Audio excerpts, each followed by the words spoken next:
in the educational system is never before slavery. It's always from the plantation to the present or the cotton field to the current.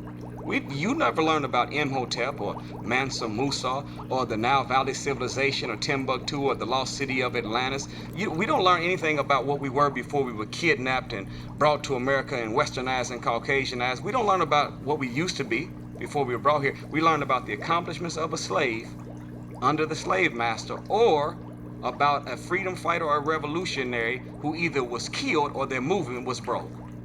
So guess what happens to the mind if all we know about is plantation to the present?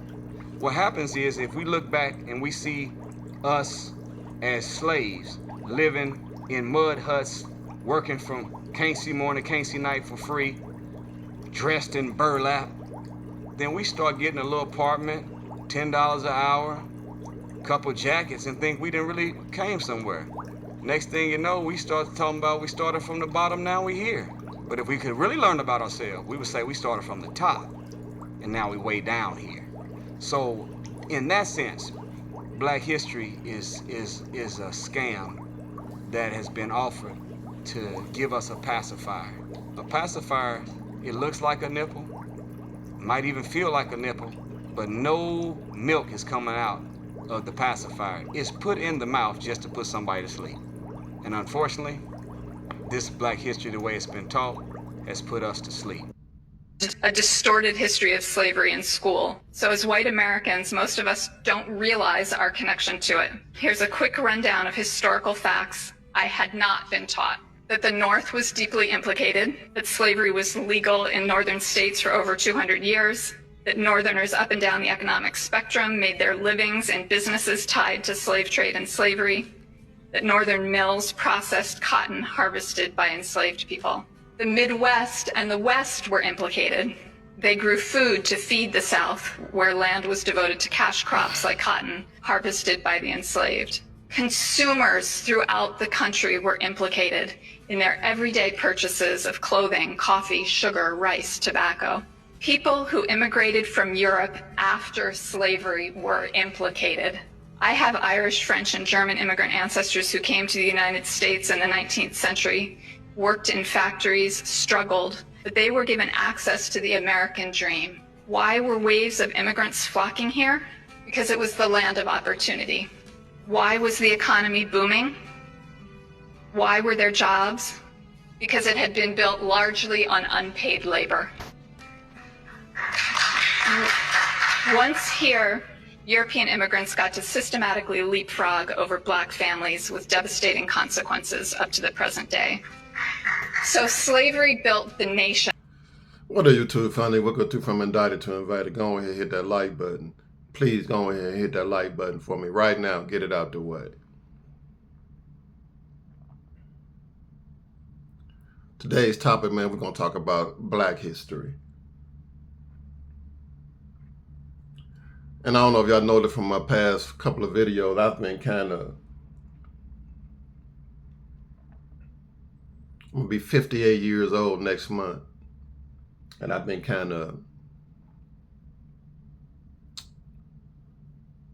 I've been in a state of depression about who I am.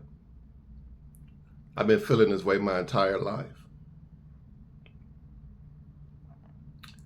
And I got a picture right here, an art picture of supposed to be Mr. Mansa Musa, right? Some people say he was arguably the richest person in history.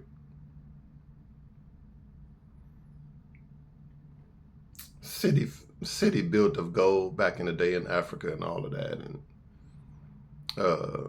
they say he had the bag. The funny thing is,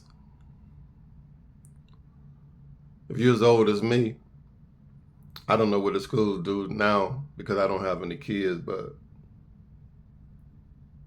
they didn't teach me my history. I was never taught my history.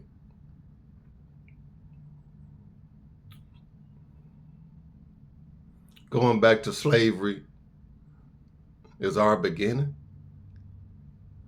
You got to go find books outside of school to really learn who we really are or who you really are.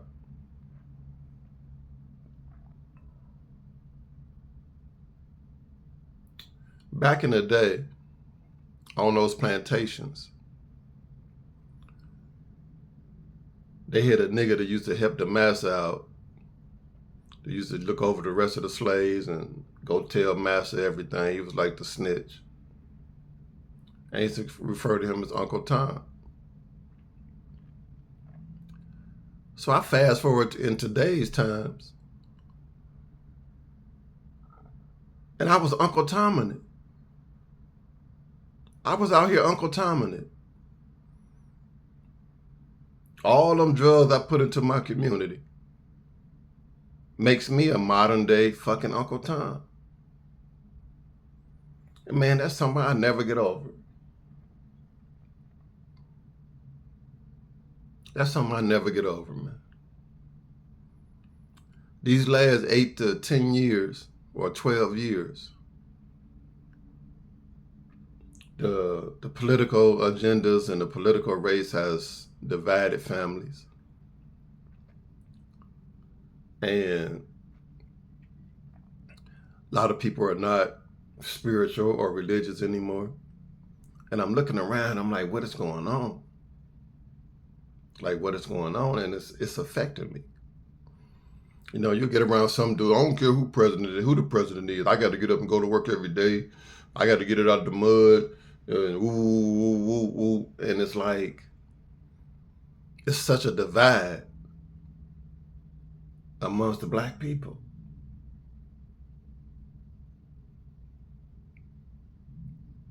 You got black men and black women don't want to be with each other, don't want to start families with each other. It's crazy. It's crazy, like what's going on. You know, black folks, we were originally Republicans. You know, Abraham Lincoln was a Republican. And the whole abolish slavery movement and all of that. You know, when the shift was when we became Democrats, when Franklin D. Roosevelt brought in the welfare and economic relief. Oh, wow. You know what I'm saying? Then later, the civil rights movement, Lyndon B. Johnson and the civil rights movement, which I call was the about time movement or the guilty conscience movement for a whole bunch of white folks. You know what I'm saying? So that's when the shift started. That's when the shift started for blacks to become democratic, when they started giving us some welfare.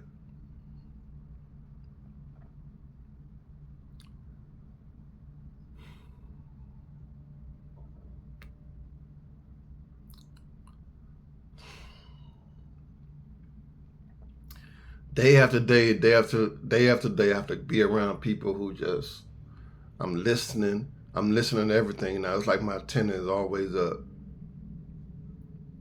And I have to come on here and talk to y'all because I'm forced to be quiet every day. Just to keep the tension down.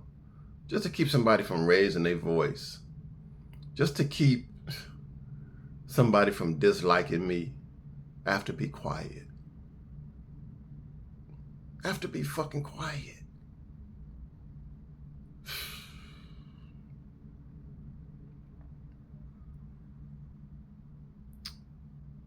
It's a shame that it's 2025 and my views have to be put on silence.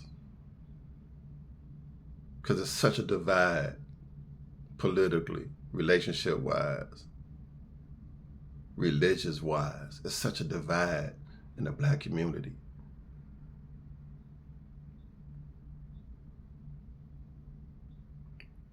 We done for. We done. We done. It's a shame for me to say it. We done.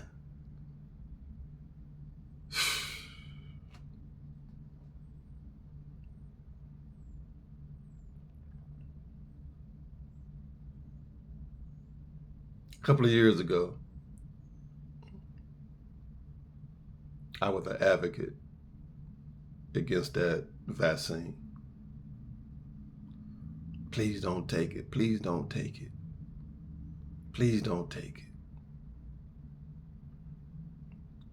It's been things in this world that have been happening these last few years that just been dividing our people. Just been dividing our people. And if you speak out,